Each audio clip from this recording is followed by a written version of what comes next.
Ah, meneer. Kom eens even heen. Mag ik het vragen? Wat doet jij precies? Ik ga langs de deur om schilderijen te kopen. Om de mensen blij te maken met schoonheid. Ik ben artiest. Ik leef van de kunst. Maar ook omdat ik moet bestaan. Ziet je, ik zou niet hier in stijl van deur tot deur zijn gegaan op je schilderijen.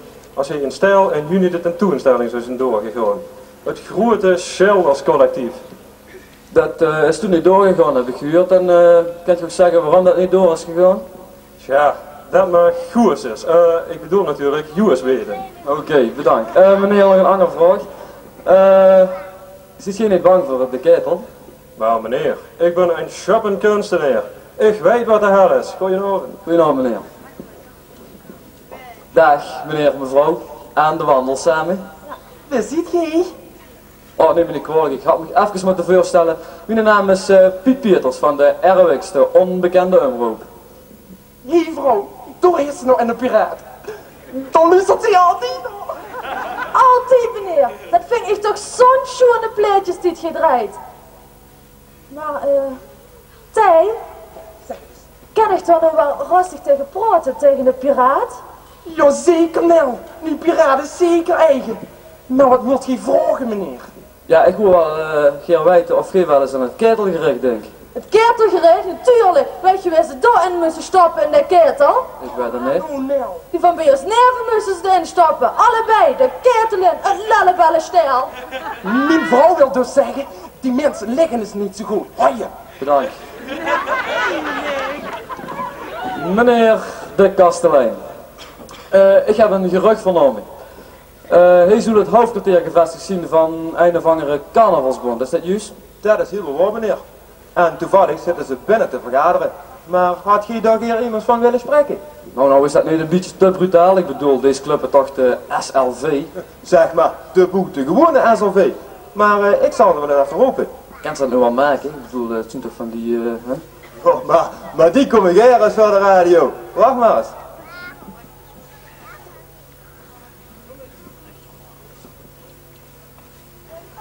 Goedenavond heren. Hartstikke leuk dat je even voor de micro wilt komen. Ik wil nog een paar vragen stellen. Je ziet bestuursleden van de... SLV, Samenwerkende Limburgse Vastenordensvereniging. De boetegewone SLV. Aha, je ziet er op de huurduur. Heb je die van de gewone BCL al gesproken? Ja, maar ja, dat is niet juist de reden dat ik het waardeer om ook een paar vragen te kunnen stellen. Ik wil namelijk eerst weten wat precies het verschil was tussen die twee organisaties. Ja, dat duurt al aan de naam. Wat zij gewoon doen, dat doen wij boete gewoon. Ah, en nu is een hoogtepunt van hun activiteiten. Natuurlijk onze manifestatie. Je noemt dat gewoon manifestatie, als iets van de boetegewone SLV. Ja, kijk, als ze als vereniging boete gewoon is, dan is alles wat ze thuis vanzelf boete gewoon, dat duurt er niet een paar beter zijn. Ja, dat begrijp ik heel. Maar meneer, een andere vraag. Wat vind je van het ketelgerecht dat hier elke keer plaatsvindt? Volgens het heer onze steun, onze morele steun. Ja, dat zeg je nog wel zo makkelijk, maar stel eens voor dat je zelf erin moest, wat dan? Oh, dat is heel simpel. Dan vervuilt die steun. Maar neem ons niet kwalijk, we moeten nu verder met het vergaderen. Meneer, hartelijk bedankt voor het interview, hè. Bedankt. Luisteraars, ik ga nog wat teruggeven aan onze verteller. Dit was Piet Pieters voor de ROX Limburg van Hoedstijl. Een goeie avond.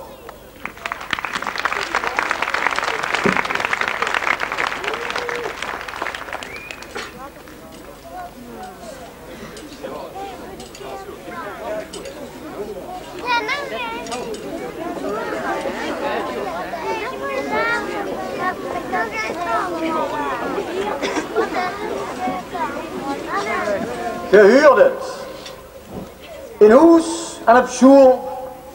Gejoes en beet patat en elke. In de Maas hoog en op de patersplak. In elke stroot, duidt er niet toe welke. Behiers voor al de vastelovendeur.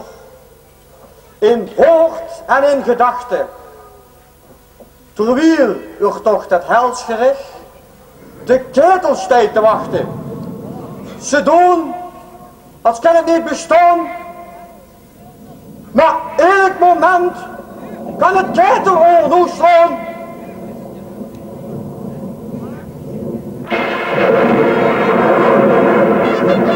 Dat slijt het al! Dat slijt het al! Vast Lucifer! De club is huurlijk! O jee, o jee! Het is nog geen carnaval! Ik zo, van Anno Sturig. Wie hem of het die dit gerecht tegenspreekt, doet straks, misschien, als je nog leeft.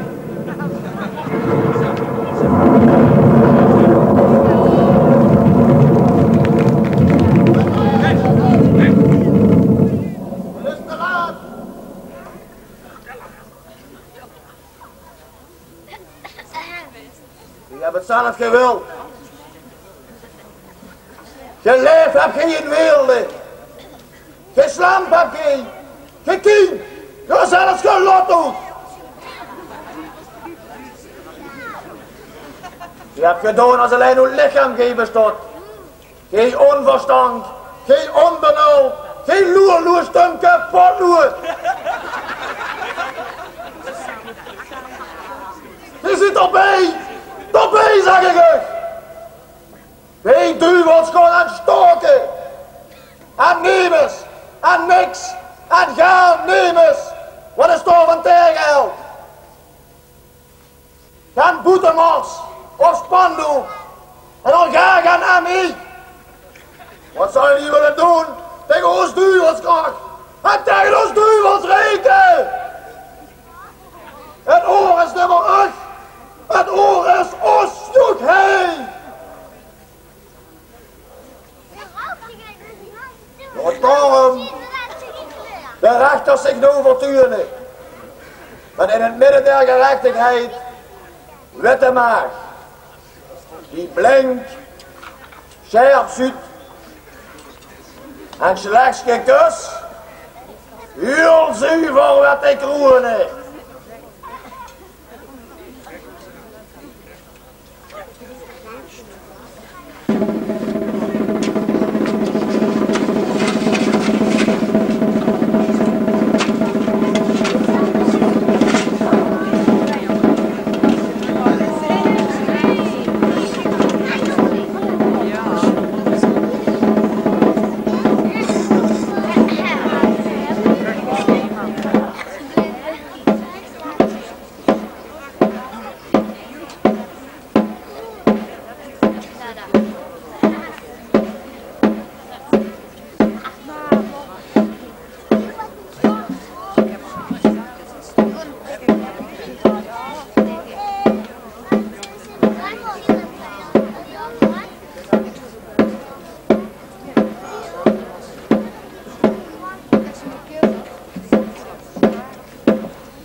Twee rechters van dit Hooggerechtshof, door te benoemd en gemachtigd in de wil van het volk van stellen, wie verklaren deze rechtszitting van het Ketelgericht 1983 voor geopend.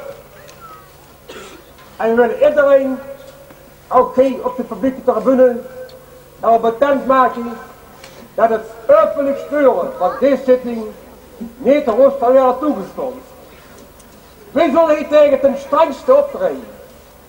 En zij, die meinen tegen die bevoordeling van onze kant niet tegemoet komen, zij zullen door een speciale pakketwacht van het Lucifers-gerechten, wij zeggen dat duivels tegen, zij zullen zonder vorm van proces en zonder de gelegenheid gesteld te worden een afscheid te nemen van alles wat het leven is, door het stoon dat ze daar berouw kunt sturen.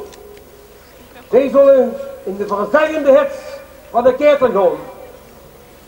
dik de poot en verkondigd en hopelijk goed begrepen. Je hebt nu het woord aan een officier van justitie. Wij wordt Bekweg, de kettelen met hem, die ken ik en genade. En voorbeeld is gesteld. Wat nou? Geen vocht Lucifer. Ja, ik zelf weer draagbaar hier.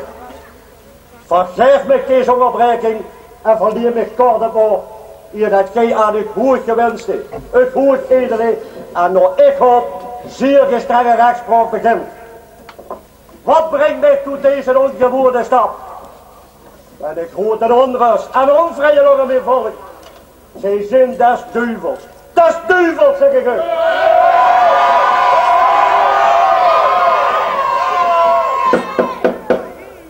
Wat vindt u dat er nog altijd gesprekken van de knechten? Niet knechten, joh. In hun gewone dagelijkse doen net als engelen. Ze vreten mij goed de hand. En toch, ik ga je nummer in de hand en loopt goed. Hoe goed van is er goed? Uit de hand en dat moet de hand. Wat is er dan in de hand? Dat wil ik uit verklaring. Ook wij als duivels zijn zeer vereerd met dit groot opgezatte gerecht. Het bestaat nu 100 jaar. Mensen zijn daar gevoelig voor. Dat ligt heel weg. Ook nou. Alsof dit gerecht ook 100 keer is gehaaien. 100? Nee, nog geen 30. En het moest niet 1 keer, maar 2 keer per jaar gehaaien worden. De klacht dat de mens steeds onverschilliger wordt ten opzichte van het kwaad. Het kan de mens niks, nee niks meer schelen. En gij ieder goedachtbare, gij dit toch het toeleveringsorgaan moest zien van onze geleefde ketel. Gij had veel te weinig zitting. Dan met zaak je niet de puur door uw eigen stoel doet, maar ook dat de puur door onze ketel. Nou, slechts even. En dan zijn we werkeloos. Dan kunnen we naar de arbeidsbureau gaan en vragen of ze nog ergens stuikers nodig hebben. Tegen is zijn hier de laatbaren en de volgens Lucifer bij een uitzendbureau. Wij vragen dus dan ook hijzitting. Elk kwartaal, nee elke maand. Een vellig oordeel. Streng, genadeloos en keihard.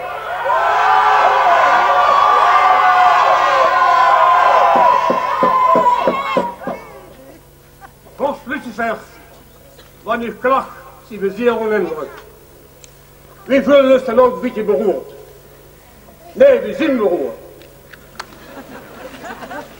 En hoezeer wij uw scherpzinnig pleidooi ook bijvallen. Vorst Lucifer, de mens, in onmiskenbaar feit is het dat de mens fouten maakt. De mensen geven niks van met kwaad. En wat er erger is, nog veel erger nog, die geven nog niks van met koeien. Alleen dat het er zelf aangeeft. Vorst Lucifer, je moet logisch verder denken. De mens kan wel doen of ze geen kwaad meer bestaat. En hij of zij, dat ze geen kwaad meer kunnen doen. De mens maakt een fout. Het kwaad bestaat wel degelijk. En de mens bedriegt ook wel degelijk het kwaad. En naarmate meer, omdat de mens dat er geen kwaad meer bestaat. Ik heb uw gedachtegang begrepen. Maar toch wou ik het op vermijding te verzellen. Ook wij hadden verwacht veel meer mensen op te kunnen stoken dan onze ketels. Het bureau voor statistiek heeft voor ons berekend dat de aantallen teruglopen. Zeer zeker als ze in aanmerking neemt dat toch. Pil en spiraal is Piet steeds meer mensen werden geboren. Waarom lopen die aantallen terug? Geen had te weinig zitting. Ze glippen nog te goed te klauwen en vliegen nog de hemelen. Dat is toch geen stil?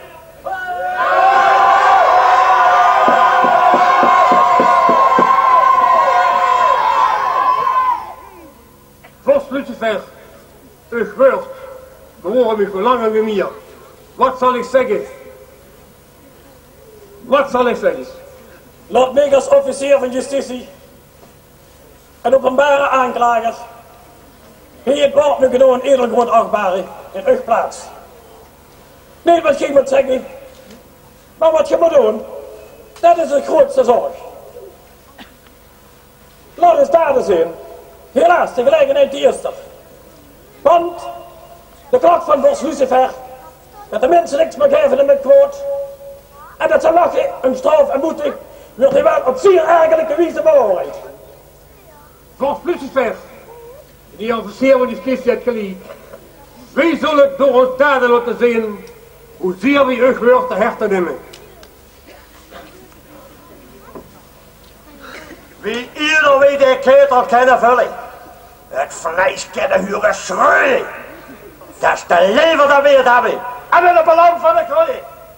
Hier officier, je zegt een schrijnende aanklacht te willen indienen. Zeer, zeer schrijnend eerlijk wordt achtbaar.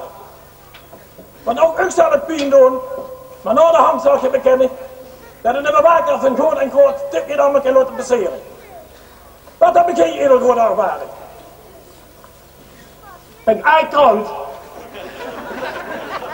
Inderdaad, inderdaad. Het is een AI-editie van het Dagblad van Noord-Limburg van 13 januari 1983 na Christus. In deze editie vindt de lezer op pagina 25 een uitgebreid interview met een zekere Wim Doesborg en neem het minder als Tuithof. Tuithof? Tuithof? Die naam kun je bekend voor. Hoe heeft de naam meer duurt? Dat is de voorzitter van het civiele ketelaarscollega. Zo, Den Tuithof. Den Tuithof, inlachtbare en neem het minder. Minder kan ik bijna niet als het tenminste Den Tuithof is. En heeft hij het interview gegeven zomaar? Nee, eerlijk wordt achtbare. Niet zomaar.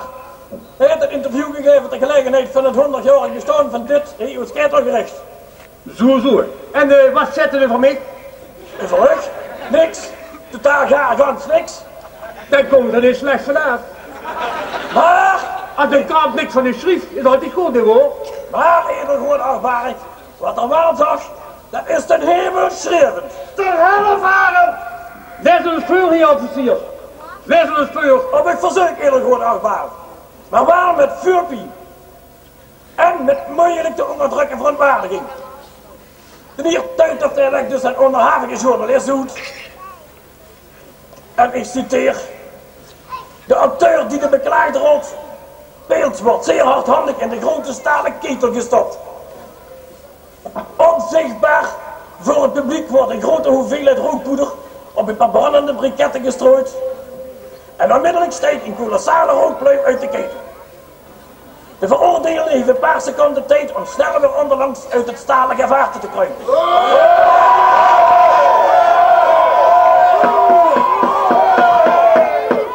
We hebben wel eens meegemaakt dat iemand iets te lang in de ketel bleef zitten. Einde citaat. Maar wie vonden zich altijd echt te beklagen? Wie durven dat? Maar hier was zeer, neem ik toch een breek in hier gewoonlijk.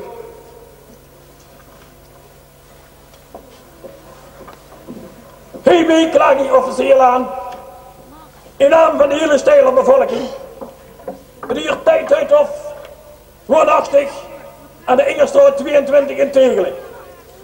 Van beroep onderwijskracht. Nevenfunctie, voorzitter van de Vastenavenvereniging de Ketelaars uit Stijl. Wegens beleiding van dit 100-jarig voorgerecht en wegens ondermijning van de hier geldende rechtsnormen en de geldende rechtspraak. En wegens de grove aantasting van de pijlers van de stijler en van onze Limburgse samenleving.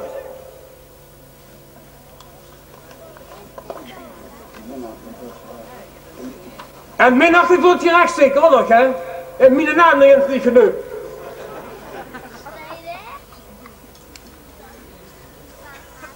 En bespotting van me. Voor Lucifer. Alsof ik geen vuur zou kunnen maken. Laat de heer Theo Tuithof geen meer genoemd voor ons voorzien.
En gij zit Tuithof. En de echte? Ja, dat ben ik, heel goed achtbare. Ten echte. Gij hebt aanklacht gehuurd en geeft je er de waarheid van toe? Ik geef het toe. En heb je misschien nog wat naar voren te brengen? Nee, maar wel maar achter, heel goed achtbare. Maar met de commissie hoe ik dat hier een keer overlaat aan hier als verkoop. En ook het woord, heer verdediger. Mijn cliënt, edelgoedachtbare, vuurt hem het ten laste gelegde toe. Hij wil een spier betuigen.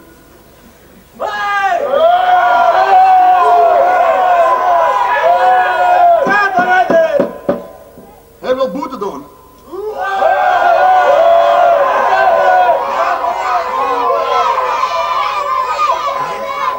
Het was een zwak moment, maar het was nog schuldig.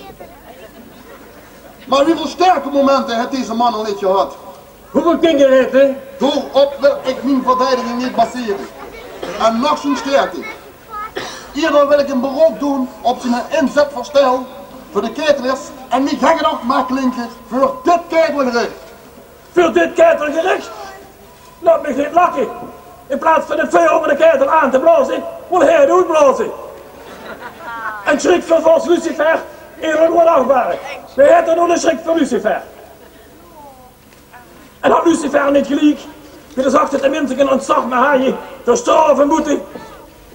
En klaagde er niet over onverschilligheid tegenover het woord. Edelachtbare, kijk eens wie deze man staat te razelen en zien toch niet al te indrukwekkend lichaam. En kijk eens wie hij zijn tronen in bedwang moet haaien. Wie die echte waterlanders uit zijn ogen dringen. Ik pleit de eerste aanklacht zeker ontkend voor niet te hoogste straf.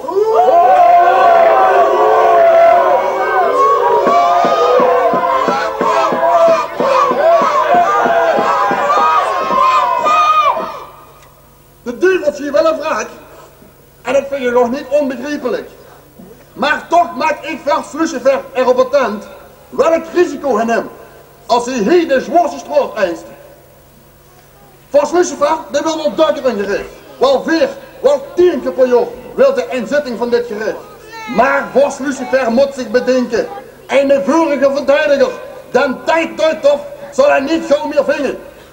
En als vers Lucifer verlangt dat deze beklaagde zwaarde beklaagde tot as van assen wordt verbrand, dan zullen de ketelers nimmer zo gauw overgaan tot een kerelgericht.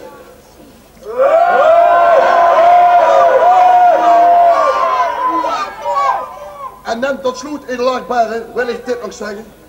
Het is mij bekend wie zeer deze man onder zijn onderdagzaamheid het geleden. Karaktervol, nee stijlvol het geleden. Wilt je dit alles bij uw overweging van het vonnis betrekken, edelachtbare? We hebben aanklacht en pleidooi gehuurd. Waar eerst ten zeerste bewogen door onze verontwaardiging, dan zien we dan een klein beetje kapot van.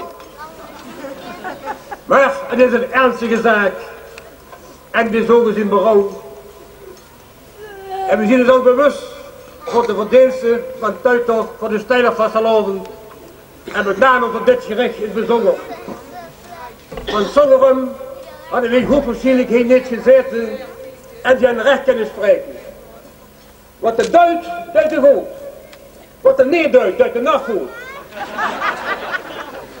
En toch, beklaagde, gij die de echtheid van de ketelvlam kende, die zult toch wel in de bezig van alle mensen heen moeten bewijzen hoezeer gij in uw mijne gefaald hebt.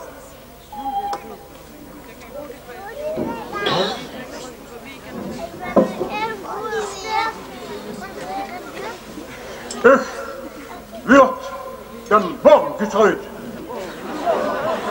En niet even, maar 3 maal even.